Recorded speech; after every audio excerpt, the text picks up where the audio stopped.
Greetings, Guardians. This is Olympus Alliance. Today we're taking a first, clear look at the brand new hero Drayne. This is not a guide. This is not a team breakdown.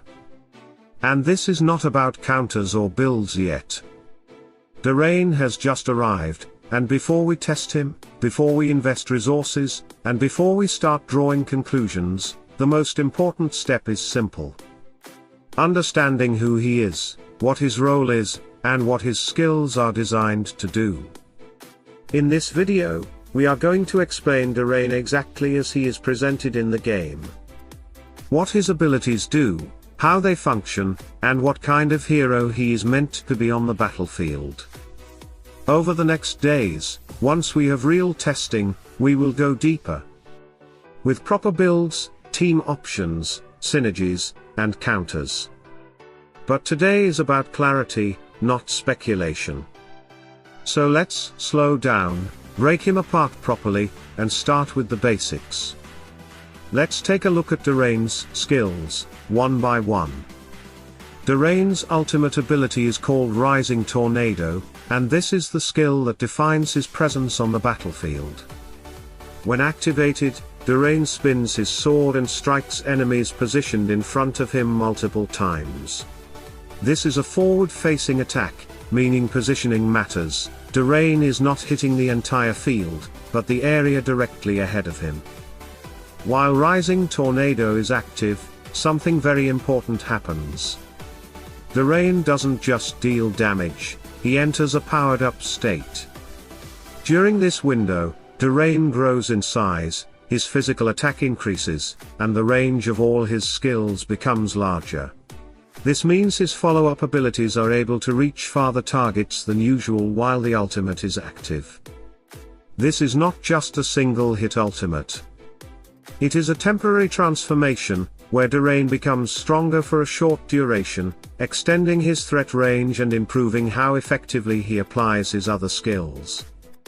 Another key detail is that Rising Tornado cannot be copied. This clearly places it outside of standard copy mechanics and suggests the developers intended this ultimate to remain unique to Drayne.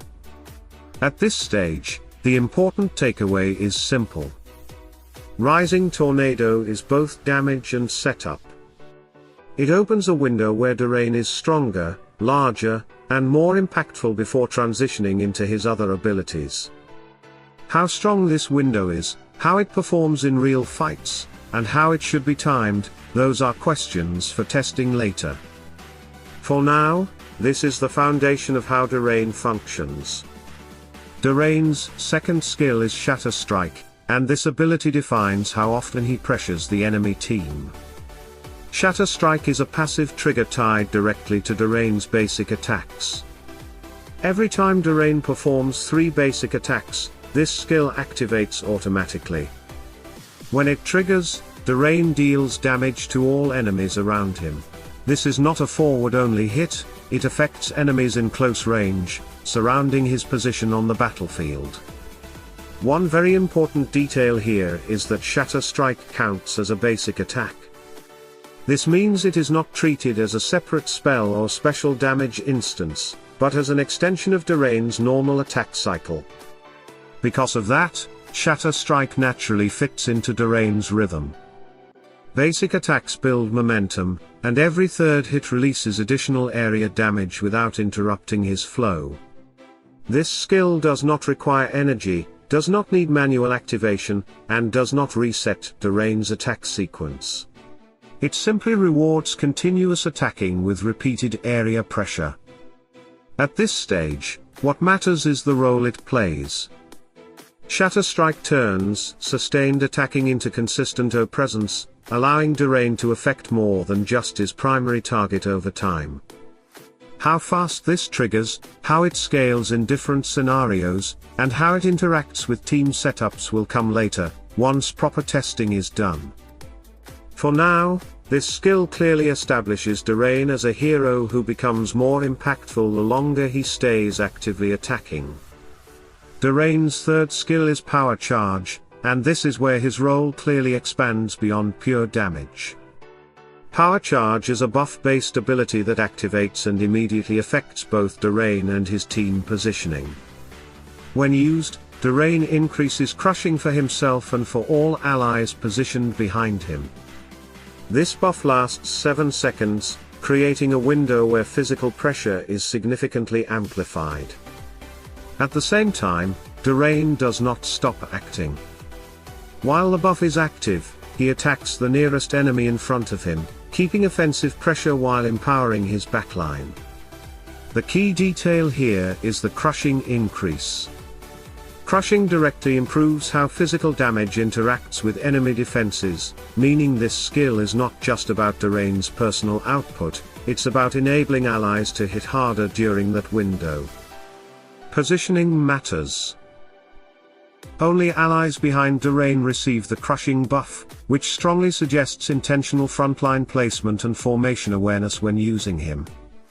At this stage, we are not measuring how strong this becomes in practice.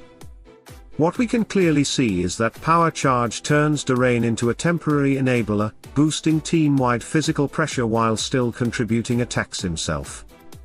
This skill reinforces the idea that Drayne is not a simple solo carry, he actively supports damage timing for his team.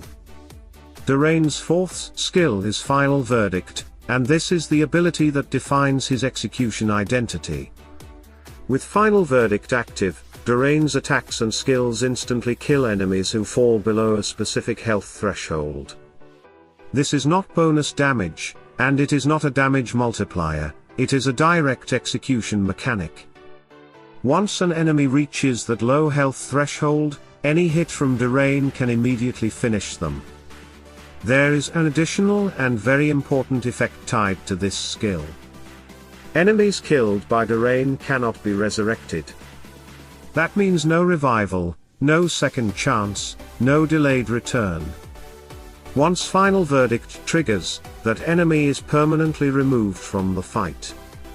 At this stage, we are not discussing how often this triggers in real battles or how easy it is to reach that threshold. What we can clearly confirm is that Drayne brings true execution pressure and resurrection denial directly into his base kit. This skill alone establishes him as a hero designed to close fights, not just weaken enemies. So this was a first, clean explanation of Drayne's kit, skill by skill, exactly as it exists right now.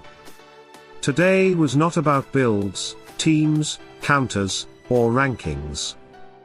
It was about understanding what Drayne actually does and how his mechanics are structured.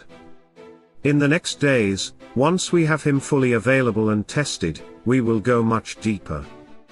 We'll explore him at maximum investment, break down real team options, look at synergies, counters, and where he truly fits in the meta.